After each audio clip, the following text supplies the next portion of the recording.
Distinguished guests, please rise for the entrance of the 45th and 47th President of the United States of America, President Donald J. Trump.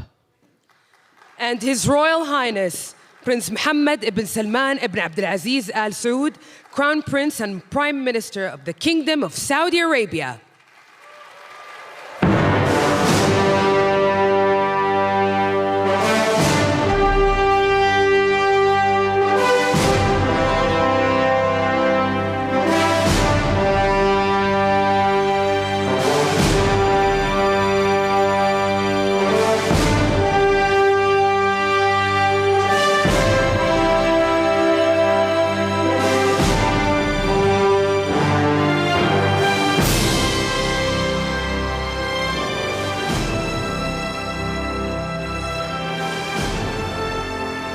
Your Royal Highness, we now invite you to deliver your remarks. The floor is yours. سمو سيدي الكلمة لك.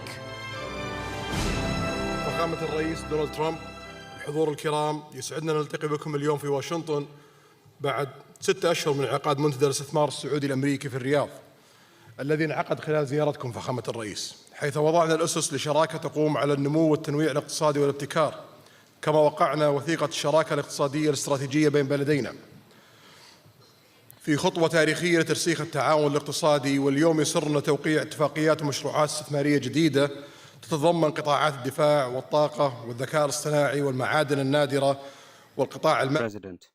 We laid the foundations for partnership based on growth, economic diversification, and innovation, and we signed the strategic economic partnership document between our two countries. In a historic step to cement our economic cooperation, today we are delighted to sign investment agreements and projects that include sectors such as defense, energy, AI, rare minerals, and finance.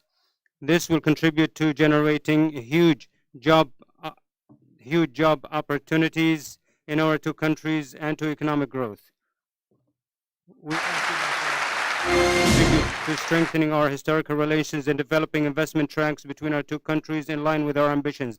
I invite you. And it's great to be here today at the U.S.-Saudi Investment Forum. Great group of people. The biggest, you got the biggest in the room. But some of the most talented, maybe most importantly, the word talent, successful and innovative business leaders anywhere on the planet. Whether you have come from near or far, we're delighted to have you invest right here in the hottest country anywhere in the world. Every leader is saying the United States we're the hottest country in the world. We're going to keep it that way too. But this has been, according to those that seem to say it, and I will say it, I would never say a thing like that because I want to be very modest. I always want to be modest as I can. They say this has been the best 9 months that any president has ever had. I'd say that's pretty good, right? But we've had a great 9 months. Now we have to do it more than a few more times. We just have to keep it going. We'll keep it going. I want to thank my friend, a great gentleman, Crown Prince Mohammed of Saudi Arabia, for his bold leadership and deep commitment to the ties between our two countries. Thank you. Thank you. Great gentleman. Yesterday, we had a phenomenal visit at the White House celebrating the 80-year bond between the United States and Saudi Arabia. We ended with an unbelievable show last night in a room that was far too small, but the next time you're here, you'll have a much bigger room. It's gonna be much bigger. I made more enemies last night by we had 119 people. That was a record for the room. So they've wanted for 150 years, they've been clamoring for a ballroom at the White House, and we're giving them one plus. And it'll be something, but you'll be here, you'll be among the first, if not the first, if you'd like, we'll work it out. But you had a lot of people that wanted to be there. They really would have witnessed something that was really incredible. The entertainment last night was incredible, including our great opera singer, but including the military, the talent and the military musically is also incredible. So it was great to be with you last night. I think it was something to behold. We officially designated the kingdom yesterday as the major non-NATO ally. That's a big deal. It's actually a very big deal.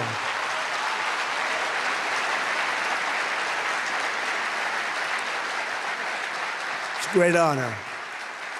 That happens seldom, very seldom, if at all. So I just want to congratulate you on that. That's a sign of trust.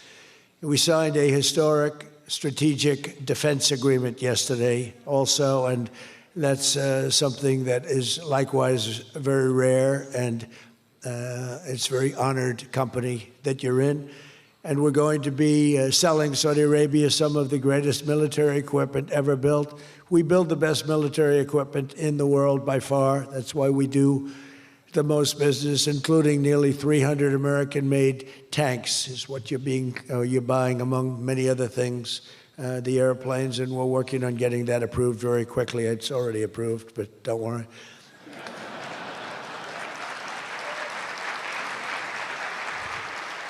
We have to go through a process. The process will take, Elon knows, the process will take about, would you say 24 hours? I think so. You're in good shape, very good shape. The partnership between our two nations is among the most consequential in the entire world, and together the Crown Prince and I are making an alliance stronger and more powerful than it's ever been before. We've had good relationships and frankly not good. You didn't have a good relationship with Barack Hussein Obama. You didn't have a good relationship with Sleepy Joe Biden. But you had a great relationship with me, and now it's as good as it was, and probably even better if you think about it, because we took the dark cloud away from your country. It was called Iran and its nuclear capability, and we obliterated that very quickly and strongly and powerfully. But that was a real cloud over the whole Middle East, and now they want to make a deal. They want to make a deal. They want to see if they can work out a deal with us, and we'll be doing that probably. But that was a terrible cloud that you had to live with for a long time.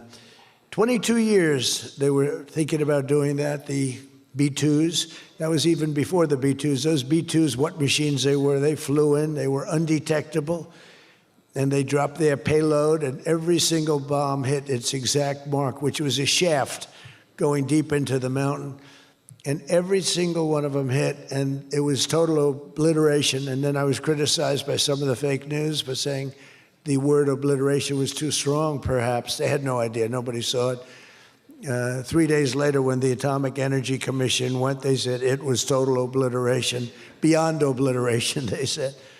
But they want to make a deal. We'll see what happens. This week, our countries also signed groundbreaking agreements on civil nuclear energy, critical minerals, and artificial intelligence. And I want to congratulate a lot of the great American leaders, business leaders that are in the room. And you'll do a great job for Saudi Arabia and for a lot of other people in the room that are buying your product, taking your product, and using your product. All of that is in addition to the $600 billion investment in the United States that Saudi Arabia announced during my unforgettable visit there last spring. Well, I said, could you try and get that up to $1 trillion? And yesterday, the Crown Prince announced that the number that they'll be investing in the United States is $1 trillion. So that's really an honor.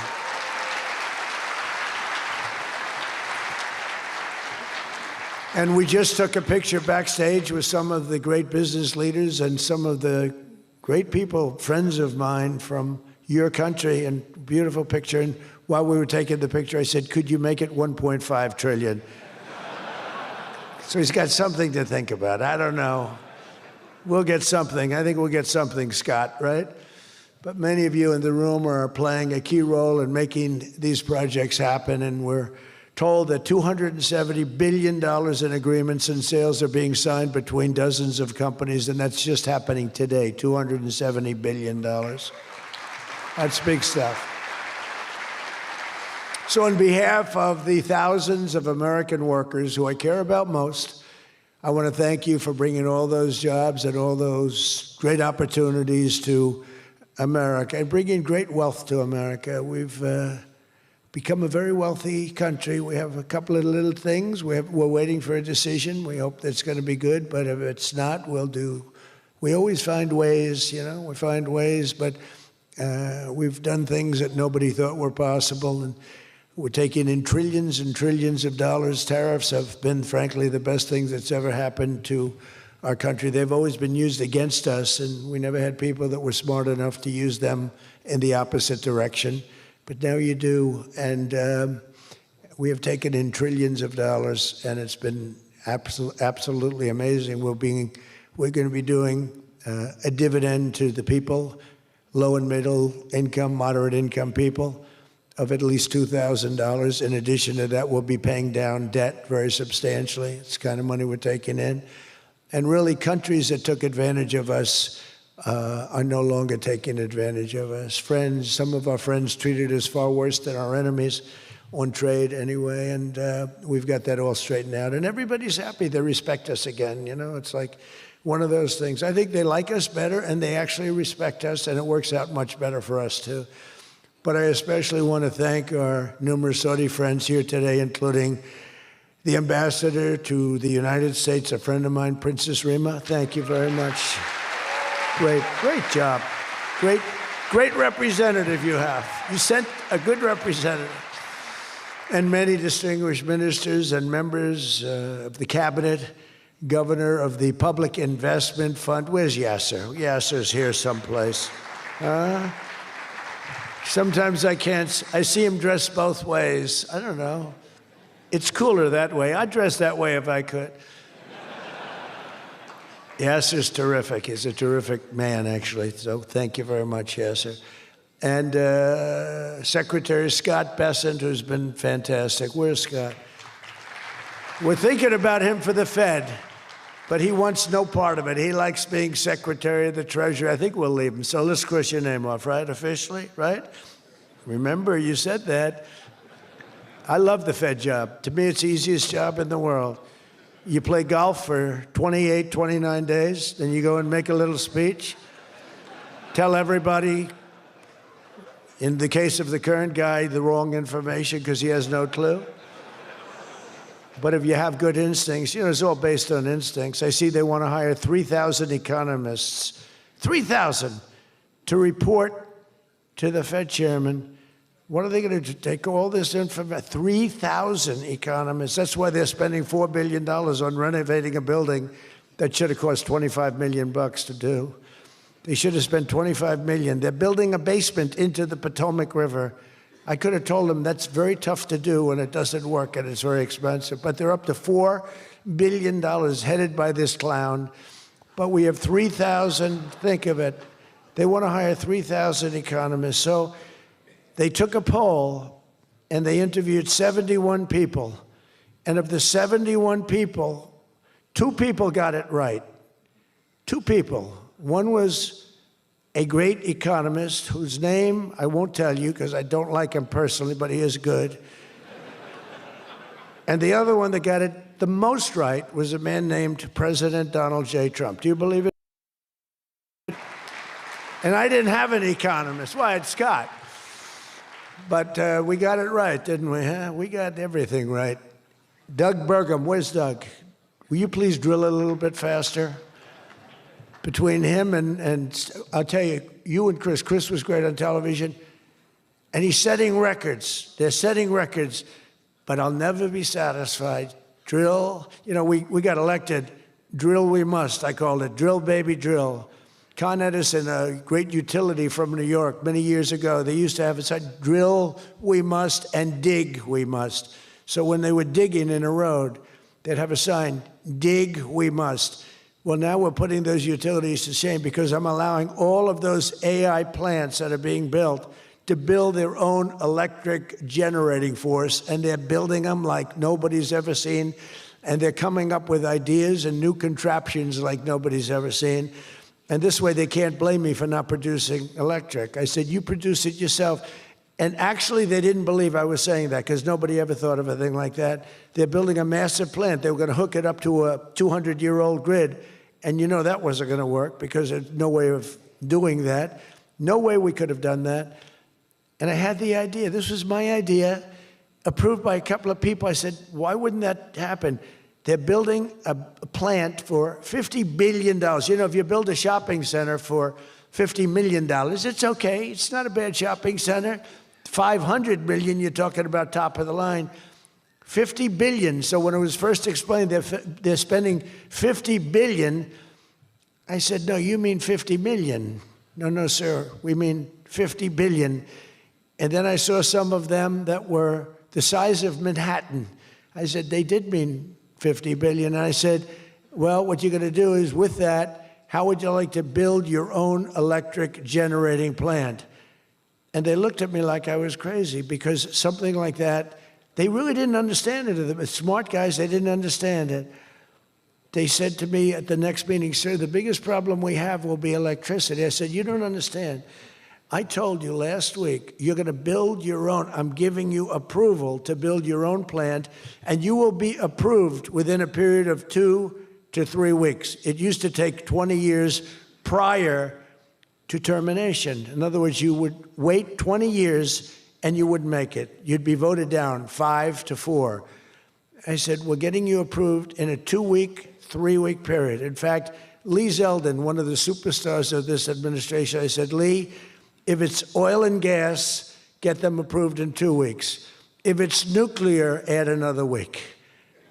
Because some are going nuclear, and they're doing, be careful, they better be careful, but they are going to be careful. They're the greatest people in the world. So now they come back and they actually believed it, and now they're being approved rapidly, and we have things being built, the likes of which nobody's ever seen. We're leading China by a lot in AI.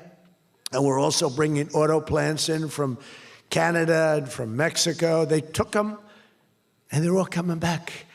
They're all coming back because of tariffs. If we didn't have tariffs, I mean, they like the fact that we won the election by a landslide on November 5th. That helped. But they're all coming back, and they're coming back from Germany and Japan. Toyota just announced, as you know, $10 billion worth of new plants. They just announced it last week. I went to various countries, and Japan was one of them. And Toyota's coming in with a $10 billion investment in 4 or 5 plants. Now, we're going to be more advanced than we were. So we led the car industry like 100% 50 years ago.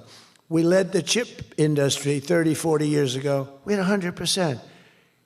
Then people came in and started taking it. I don't blame them, Taiwan, et cetera. They took 100% because we had no president that protected our industry. If we would have said, it's wonderful that you're going to Taiwan, we think it's great, but when you sell your product back into this country, there will be a 250% tariff. Nobody would have left. Nobody would have left. And Intel would have been a giant. Intel would have been, where's Jensen? Intel would have blown, well, he now owns a big chunk of Intel. He's got it figured all different ways. Where are you, Jensen? Stand up. You have done such a good job. And you had a good 2 days, I understand, right? A good 2 days. How's Blackwell doing, okay? Any recent competitors? Anybody going to blow Blackwell away in the next week? They say 10 years, I don't know, maybe 2 years, 3 years. But you will not be stopping there. You'll be going further fast, right? An amazing job you've done. I want to thank Howard Lutnick and Kristi Noem for being here. Kristi, Howard, good job. Really good job. My daughter Tiffany's here with her great husband, Michael. Thank you very much, Tiffany. Thank you, honey. She was a great student. She went to Georgetown. She was a great, great student, and she finished really right at the top, and we were proud of you. And she was so proud, and her graduation got canceled because of COVID. But I say if her name were something else, they probably wouldn't have canceled it. They didn't like that she did so well in school. They weren't happy about it. I say they canceled your graduation because you were a great student, and they didn't want, but other than that, I have no problems. You see, I don't take anything personally. Anyway, great job. And of course, hundreds of the top minds in technology, finance, and private enterprise from both Saudi Arabia and the United States. But my message to all of the leaders and investors with us today, and they are the best in the world, is very simple. Under the Trump administration, America is back and America is open for business, and America is actually stronger than it's ever been before, ever.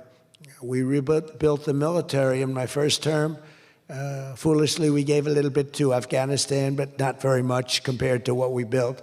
But now we're building it at levels that we've never done before. And in addition to that, we're sending a lot out to our allies, and we're making it possible for them to get it. I want those companies to build more plants, to build it faster. We want them to build it faster. The biggest problem we have is we have a backlog because it's so good. Every country wants our missiles, our jets. They want everything we have, and we got to go faster.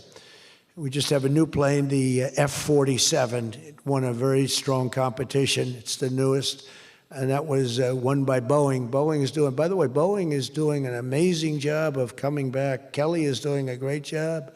They're really moving, and it's really great to see. But they won the competition for the jet fighter, and they say it reaches levels that has never been reached, both in terms of stealth and speed and everything else that they go by.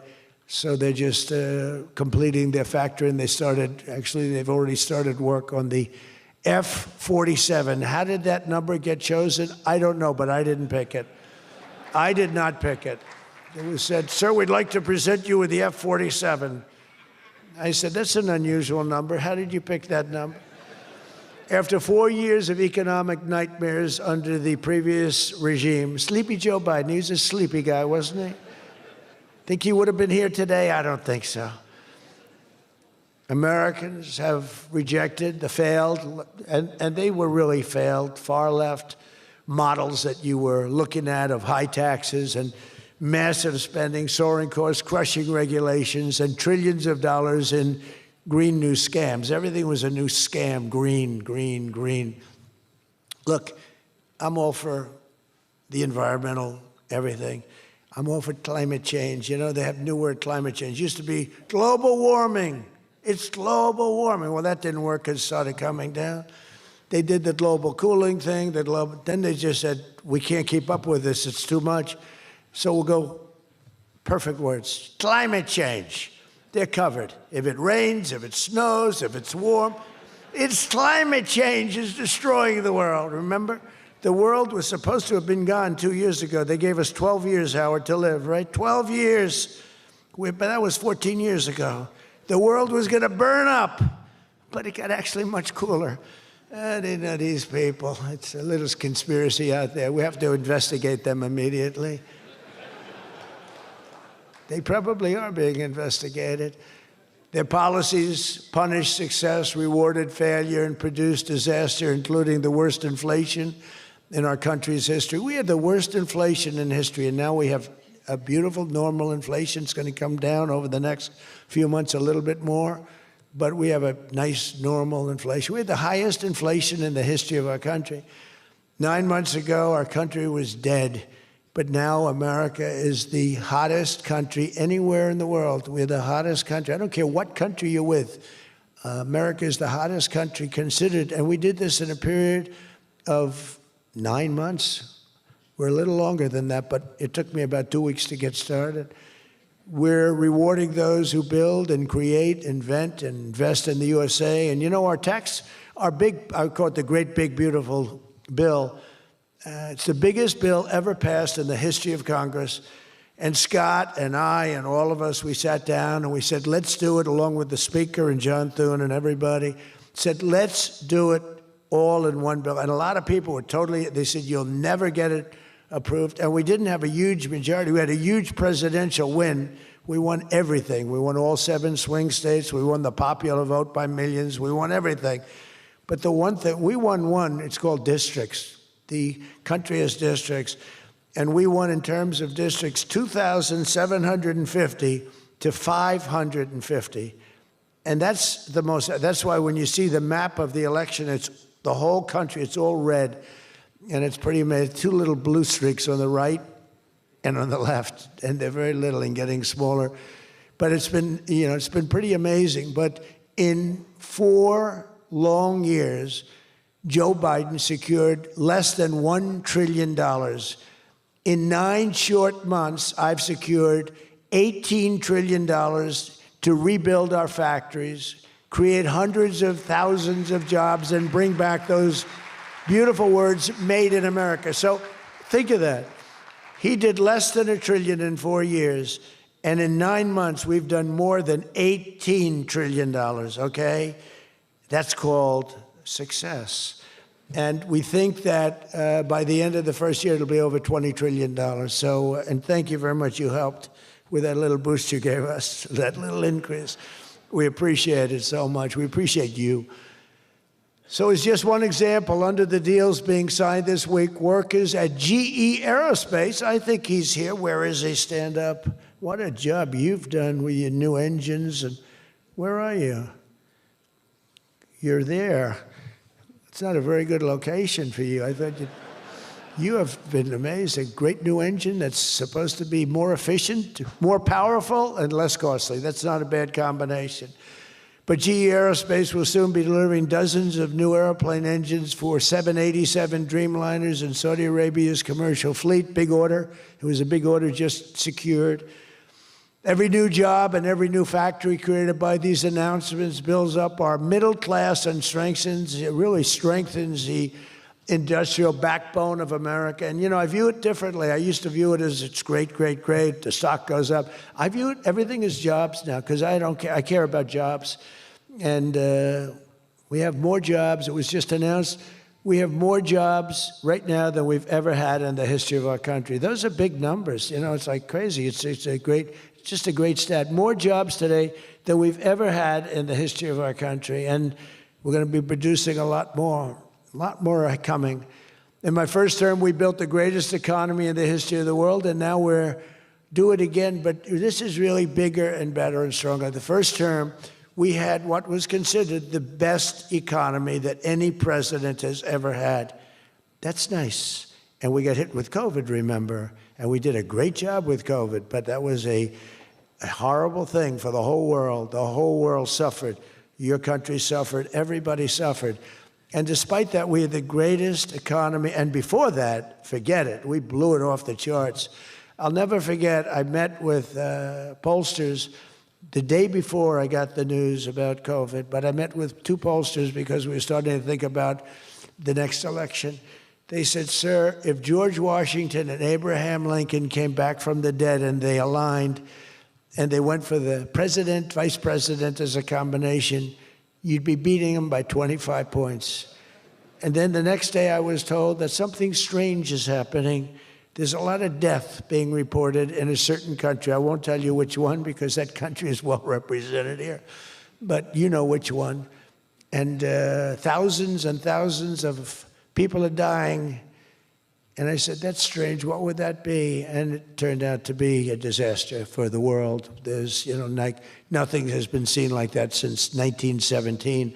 I always thought that when I heard, you know, pandemic or anything you want to call it, but I always thought that was like an ancient phenomena, that could never happen in modern times, but it did. But we did a great job with all of the things that we did with the vaccines, with the so many of the drugs that we came up with, making you better. Regeneron is an example. Regeneron was fantastic. I give them great credit for what they did. But we did great, and then we started doing the gowns and the masks and the goggles and the ventilators. We were sending ventilators all over the world. We became the king of ventilators. But what a period of time that was for all of us. But despite that, we had the greatest economy in the history of our we had the greatest economy in the history of the world. And I'll tell you, it was an amazing time. But this looks like it's going to be blowing it away, because when these plants, which are being built now, and many are going to be started very shortly, many, but when they open, we're going to see numbers the likes of which nobody's ever seen before. And, you know, in some cases, you're building extremely complex plants. You're building plants to make computers and to make telephones, to make a lot of different things, missiles. But you're building plants that make things that are very, very detailed, and you have to have great knowledge. And you're coming here and you find, if we don't have people that did that before, we are allowing you, and I may take a little heat. I always take a little heat from my people, the people that love me and the people that I love. They happen to be toward the right of center, toward the right. Sometimes they're way right. But If you have to bring people to get those plants opened, we want you to do that, and we want those people to teach our people how to make computer chips and how to make other things. You can't come in, and I'm explaining, you can't come in, open up a massive computer chip factory for billions and billions of dollars like is being done in Arizona, and think you're going to hire people off an unemployment line to run it. They're going to have to bring thousands of people with them, and I'm going to welcome those people. Now, I love my conservative friends. I love MAGA, but this is MAGA. And those people are going to teach our people how to make computer chips, and in a short period of time, our people are going to be doing great, and those people can go home where they probably always want to be. You know, when people are born someplace, they tend to want to go, and we have the greatest country in the world, but they want to go. But they're going to do. We had one case in Georgia where a battery factory, batteries are very dangerous to make. They're complex, much more complex than people understand. And they spent $1 billion to build a factory, and they were told to get out. And I said, stop it. Don't be stupid. And we worked it out. And now they're teaching our people how to do it. But they're going to have to spend, Jensen, I don't think you can open up a big plant with your friend from Taiwan where we're going to have 40 or 50% of the computer chip business at I don't think you can do that with people that don't even know what a chip looks like. Do you agree with that?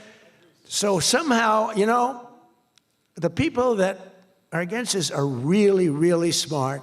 They're unbelievable patriots, but they just don't understand. Our people have to be taught. This is something they've never done. And we're not going to be successful if we don't allow people that invest billions of dollars in plant and equipment to bring a lot of their people from their country to get that plant open, operating, and working. I'm sorry.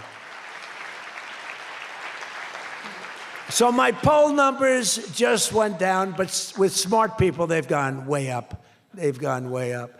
And I mean that. So for those of you that are doing the plants, you're going to have all the help you need, and you're going to do a great job. And you're going to teach our people how to do it, and our people are going to be just as good as your people ever were in not such a long period of time.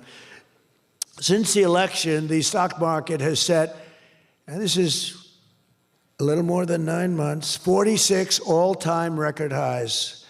And the growth is now amazing, and it's lifting up the Americans and American economy like nobody's ever seen before. It's the biggest, there's never been a period of time like this. Wages for hourly workers are rising at the fastest pace in 60 years, and real wages for construction workers are up $2,200 a year, and that's good, and that's spending. They're going to spend. They're going to buy many of the things that you're making. In 9 months, we've lifted over 600,000 Americans off food stamps, and that's happening rapidly.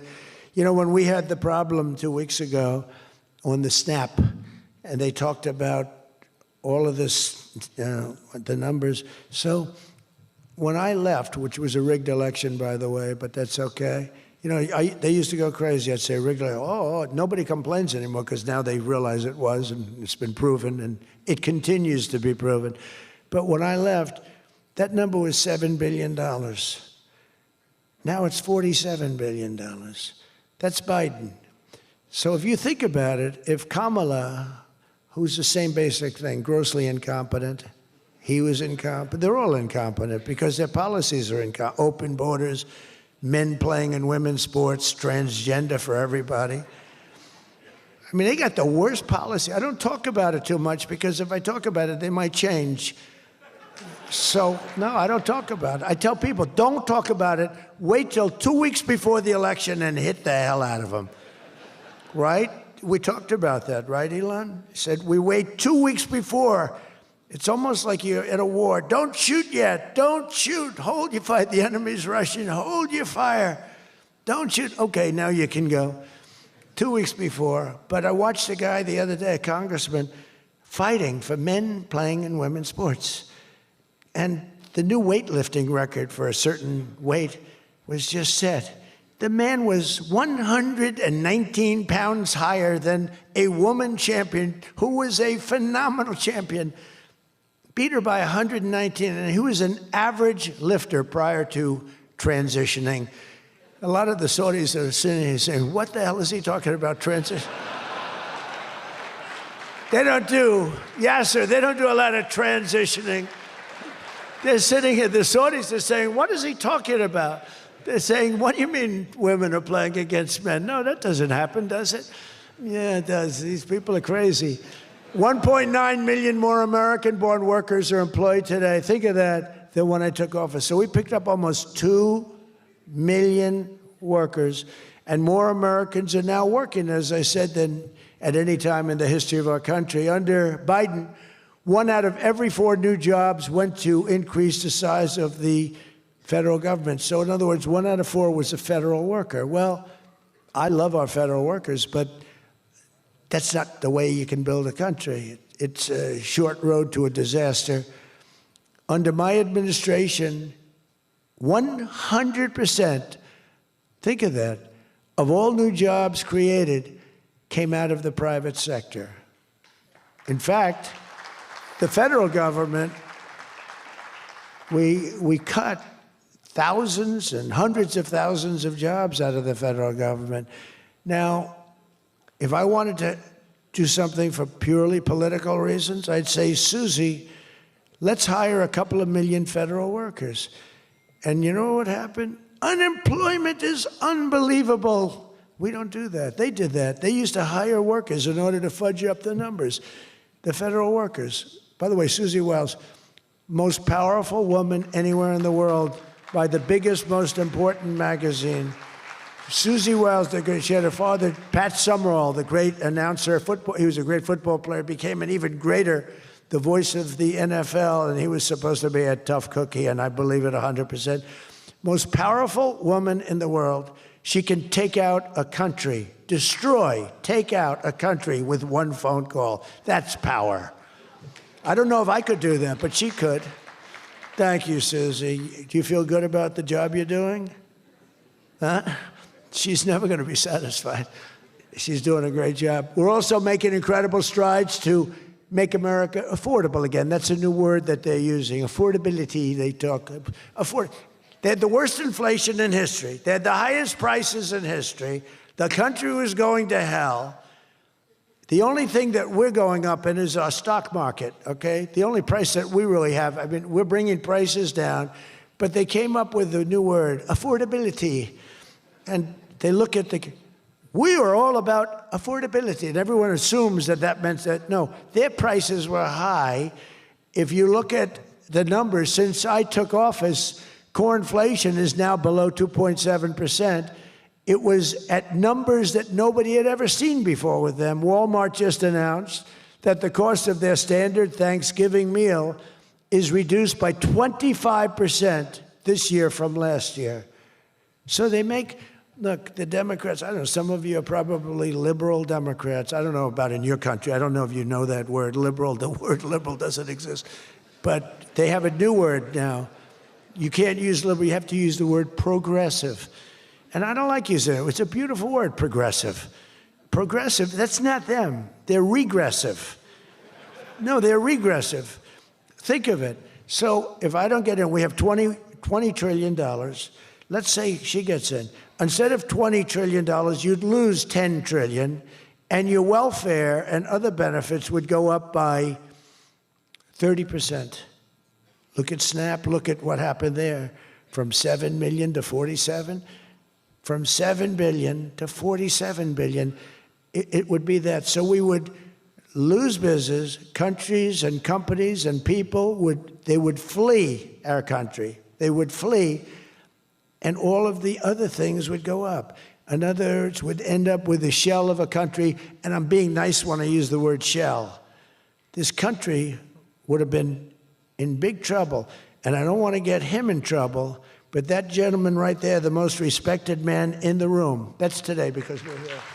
Most respected man, I have to say that. Don't worry, when I'm with other countries and the leaders sitting there, I say the same about them. Don't worry. Don't get carried away. No, the most respected, one of the great leaders, he told me when I was in his country, he said, And I use it all the time. Sometimes I refer to him because I have great respect for him. I figure it sells better. But he said exactly these words. He said, it's amazing what you've done. 1 year ago, your country was dead, and now you've got the hottest country in the world. You were the first one that said that. And I've used your name hundreds of times. I use your name, I say, that king of Saudi Arabia said. But anyway, but it's true. We were a country that was in really bad trouble. We were a country that would have been dead, I believe, within a year or 2 years after the election. We were headed in a very bad direction. And now we're headed in the best direction, I think, that we've ever been headed. According to the USDA, Turkey is down, think of that, 33%. And I'm not talking about the country of Turkey. He's doing fine. Erdogan is doing good. Just want to, I don't want him calling me. I'm not down 33%. He's a friend of ours. We got to take care of our friends. Since March, egg prices are down 86%. Think of 86%. Many other prices are down in a similar number. When I first came into office, my first 3 days, I had a news conference, and they started screaming at me. Those people, that's a lot of people back there. Look at all the fake news. They started screaming at me, eggs, eggs. I didn't know anything about it. I said, what's going on with eggs? They're up quadruple. I said, I've only been here for 3 days. And we'll work on it. And we got them down very substantially. They said, don't buy eggs for Easter. At the White House, we have an Easter egg hunt. We buy thousands of eggs. People come from all over, thousands. They asked me, sir, would it be possible this year to buy plastic eggs?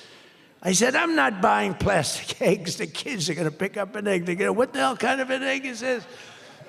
And we bought maximum number of regular eggs, and we got the prices. Brooke Rollins did a great job, Department of Agriculture. She did a fantastic job. And eggs are way down now. Mortgage rates are down despite the Fed. Scott, you got to work on this guy. He's got some real mental problems. No, there's something wrong with him. It's just sweet. I'd be honest, I'd love to fire his ass. He should be fired.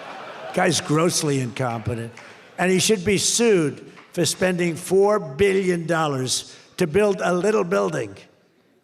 I'm building a ballroom that's going to cost a tiny fraction of that, and it's bigger than the whole thing put together. You got to work on him, Scott. The only thing Scott's blowing it on is the Fed.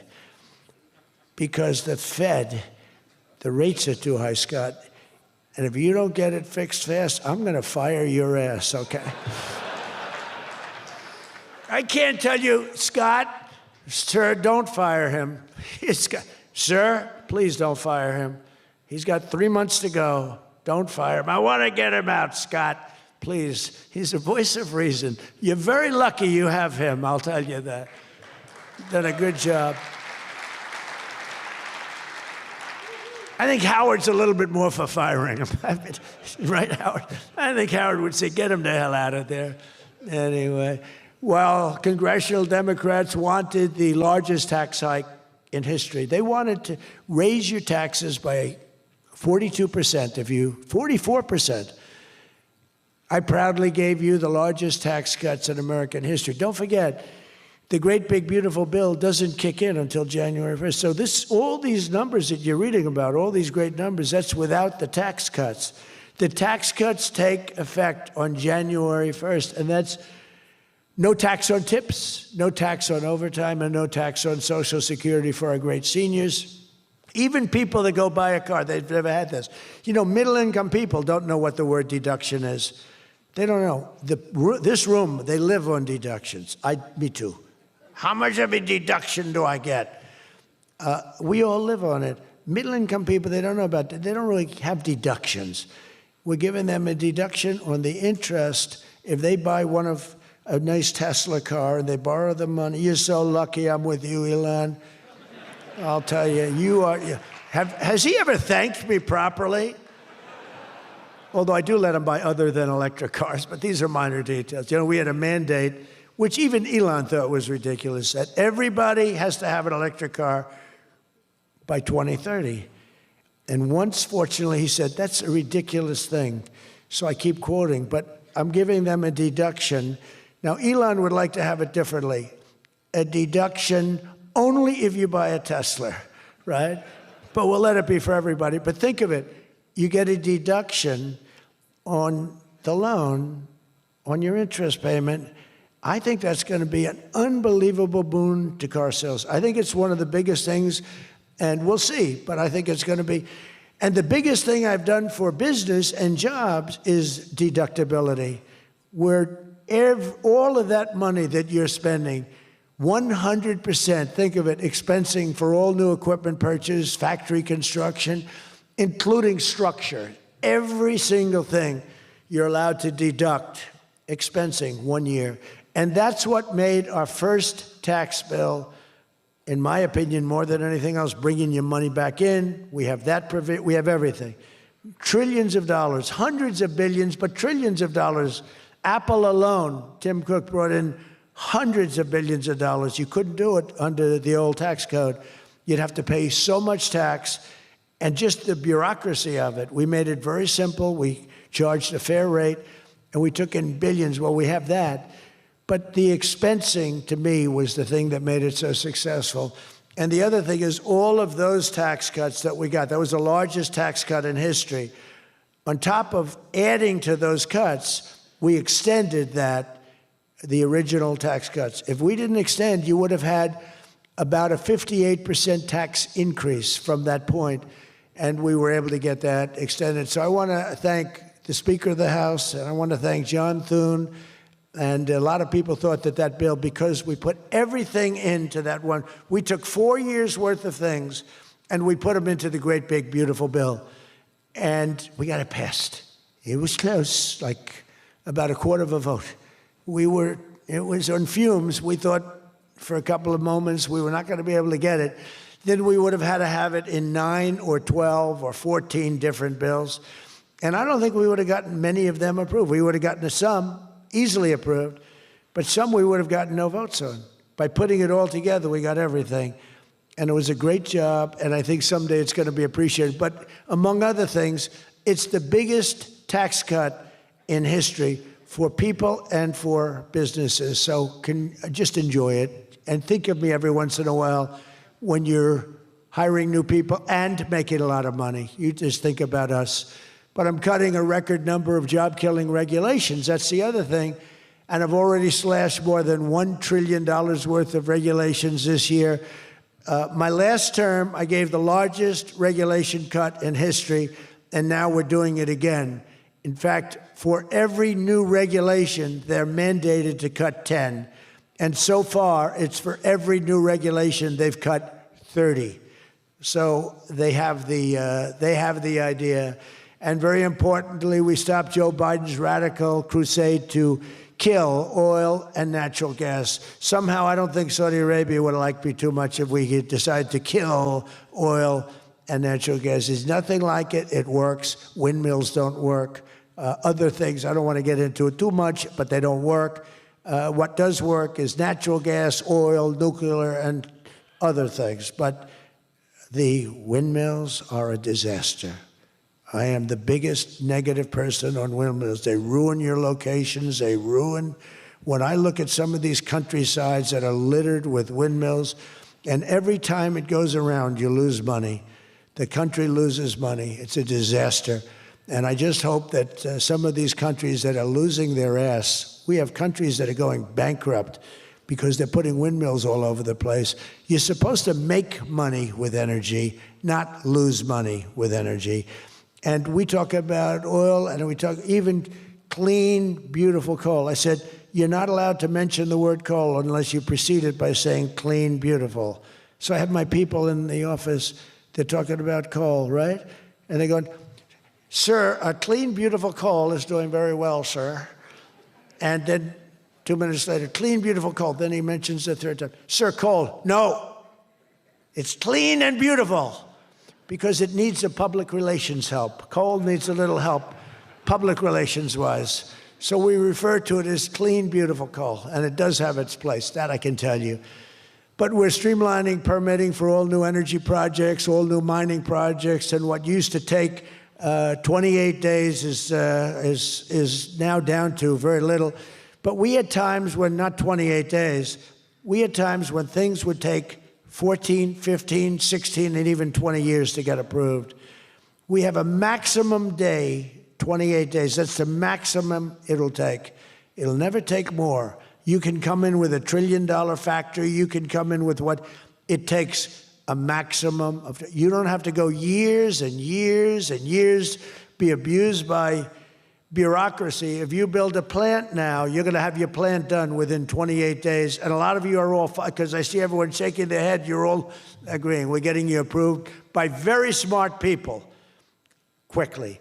You know, when you used to walk in with plans done by the best engineers in the world, thousands of pages, and drop them on some guy who's been there for 28 years approving environmental impact statements, and he's looking at pages that he's never seen, and he's supposed to approve it. He has no idea what the hell is in those pages. So we know what we're doing. We're going to get maximum is 28 days. That's why we have so much under construction, and people can't believe it. They can't believe it. And again, remember what I said, most important thing, you're building your own electric plant. You're really becoming a utility in addition to doing what you're doing. But you're building all of the excess, all of that energy, all of that electricity is being built.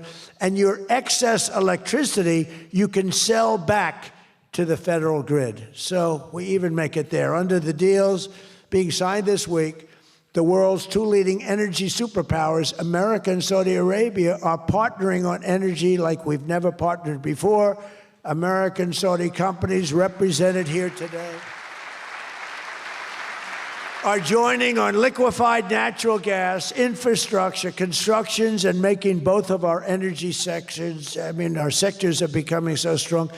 Just a quick story. In Louisiana, when I first time I got there were two massive LNG plants. One was under review for 14 years and was being rejected. The other one was for 18 years. The people of Louisiana, Doug, you know exactly what I'm talking about. And one was $20 billion, one was $24 billion, like the biggest things, like 3 Empire State Buildings lying on its side. It was massive. And I said, whatever happened with those plants? Well, sir, they're under review. How long has it been? 14 years and 17 years. And they had given up. Massive investments were being made by other countries and the richest people. They couldn't get them approved. I got myself involved. Right, Doug? The first one, I got approved in 1 day. The second one, I got a little cocky. I took my time. It took me 1 week. And they're both operating today, and they're tremendously successful. I got one, think of it. After 14 years, I was in office. I got involved. I got it done in 1 day. And it's been a tremendous success and made a lot of money for our country and for a lot of other people. And the other one took 1 week to get done. That one was under review, I think, for 14 or 15 years, both of them. So I'm very proud of that, actually. I also proudly ended the ridiculous Biden-era restrictions on artificial intelligence, and we will work closely with friends and partners like those in this room to build the largest, most powerful, most innovative AI ecosystem in the world, and we are going to work it so that you'll have a one approval process, not have to go through 50 states in the United States. You know, you can't go through 50 states. You have to get one approval. 50 states is a disaster because you'll have one woke state and you'll have to do all woke. You'll be back into the woke business. We don't have woke anymore in this country. It's virtually illegal.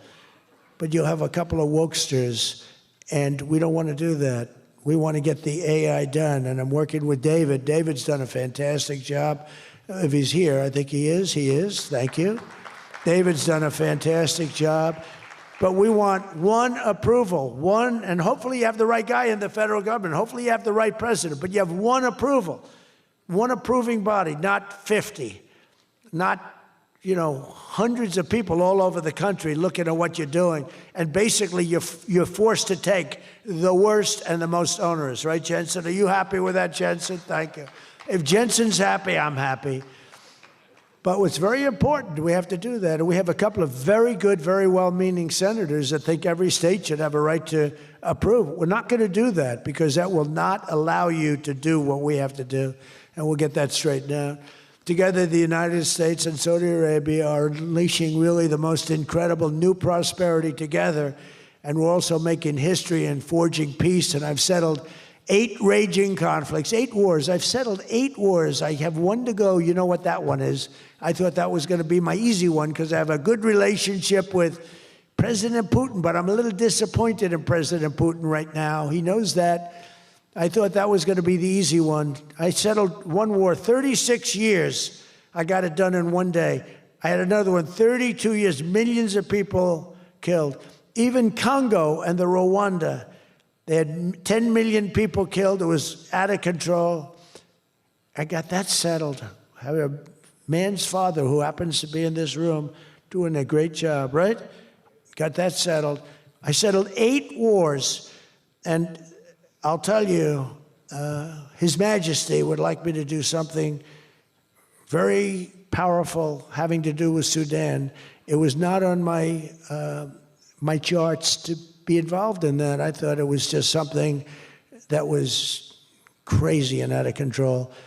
But I just see how important that is to you and to a lot of your friends in the room. Sudan, and we're going to start working in Sudan. I didn't think that that was one that was going to be so easy to do, but we're going to start working. Mohammed said, yeah, thank you. Thank you to you. No, it wasn't on my charts because I'm good at settling disputes, and I've always been. I've done very well with that over the years, even before this. But you know, I was talking about the different wars, and it's, look, India, Pakistan, they were going to go at it, nuclear weapons. I said, that's okay, you can go at it, but I'm putting a 350% tariff on each country, no more trade with the United States. No, you can't do that. I said, I'm going to do it. Come back to me, and I'll take it down. But I'm not going to have you guys shooting nuclear weapons at each other, killing millions of people, and having the nuclear dust floating over Los Angeles. I'm not going to do it. They said, we don't like that. I said, I don't care if you like it or not. So I was all set. I told Scott, 350% tariff to settle that war. If you don't, we'll make a nice trade deal. They were in the midst of a deal. Now, no other president would have done that. Another guy would have, like Joe Biden, doesn't even know what countries we're talking about. He wouldn't have any idea. There'd be no tariffs, no nothing. Just the whole world would go to hell. But no, I used tariffs to settle all these wars. Not all of them. 5 of the 8 were settled because of the economy, because of trade, because of tariffs. So I did this. But, and then I'll tell you what, the Prime Minister of Pakistan called me. Thank you very much. He actually said, I saved millions, and he said it in front of Susie. He said, President Trump saved millions and millions of lives. He doesn't even know that, but he saved millions of lives, and he talks about it. And I got a call from Prime Minister Modi saying, we're done. I said, you're done with what? We're not going to go to war. I said, thank you very much. Let's make a deal. But I saved a lot of people, millions of people, on many other wars. Azerbaijan, you know what was happening there? I settled that. That was going on for many, many years. Actually, Putin called me. He said, I can't believe you got that one settled. We've been trying to settle that one for a long time. I said, don't worry about that. Just let me settle your frickin' war, okay? You don't have to help me. I don't need any help. I need help with your war. And it'll get done. But working with the Crown Prince was amazing because he mentioned Sudan yesterday. And he said, sir, you're talking about a lot of wars, but there's a place on earth called Sudan, and it's horrible what's happening. And I viewed it as being just sort of a freelance, no government, no this, no that. And he explained the whole culture and the whole history, and it was very interesting to hear. Really amazing, actually, to hear. And, you know, we've already started working on that, okay? He said that would be the greatest thing you can do. That would be greater than what you've already done. That was your expression. Is that a correct expression? Pretty good. So we're working on that. We started about 30 minutes after you explained to us the great importance of that. I view it differently now than I did just a day ago. But we also, as you know, we had a historic ceasefire. We ended the war in Gaza. And 2 days ago, incredibly, the United Nations Security Council backed the Trump peace plan, and we have a great peace plan. We have peace in the Middle East. This is a strong peace, too. They say, oh, it's tentative. It's not. This is a very strong peace. We have 59 countries signed on. And when there's problems, I'm getting calls from countries. They want to go in and lead the fight to solve the problem if we have any problems. But right now, it's looking very good and endorsed. They endorsed the United Nations, what's called the Board of Peace, chaired by a person called Donald J. Trump. I accepted the chairmanship. They asked me to be chairman. That's what I needed. It's just a little more work. But it's a great honor. That'll be the greatest board ever assembled. When do you see this board? This board will blow every board away. And I believe we're going to be lucky enough to have the Crown Prince be a very distinguished member of the board. But we're going to have the heads of the Board of Peace, and I think it will go long beyond Gaza and the Middle East. I can see that going long beyond. There'll never be anything like this in terms of, I know you all have wonderful boards, but this is going to blow it away. It's going to blow them all away, and it's going to do some really good. So in the coming months, the Crown Prince and I are going to ensure that the ceasefire and everything else that's going on that's so positive in the Middle East, hard to believe. I mean, I've grown up, peace in the Middle East. I used to have peace, peace, peace in the Middle East, but never happened. We have peace in the Middle East. It's an amazing thing. Nobody thought, 3,000 years they talked. Nobody thought it would happen. In just 9 months, our administration has achieved more than most other administrations achieve in 8 years. And we're leading again in just every country. We want to win. We want to win for you. We want to win for ourselves. We want to help our allies. We want to change our enemies. We want to change our enemies. I'm being nice when I say it that way, but we want to change them. And if they don't change, we're going to be nasty. But hopefully we're not going to have to be nasty. But we want the world to prosper. We want the world to be safe. Our alliances are flourishing like they haven't before. And, you know, they're respecting America again. They didn't respect us. We were like a bunch of stupid people. We had a president that couldn't get up and talk, couldn't walk up a flight of stairs. We had people that didn't know what the hell they were doing. We were an embarrassment all over the world. But now we have people that are respected at levels that we've never seen before. So I just want to tell you that this is a group that I respect. I read every single name of every single person sitting in each and every seat. And I either know you or I know of you. This is an amazing group of people. And it really is headed by that gentleman sitting right smack center with 2 seats in between him. He wants plenty of room. And he's going to be the king of Saudi Arabia right now. He's the most distinguished gentleman. He's my friend. And thank you very much for what you've done for us, and we will always be with you. Thank you, Mohammed. I appreciate it. Thank you, everybody. Thank you very much. Thank you.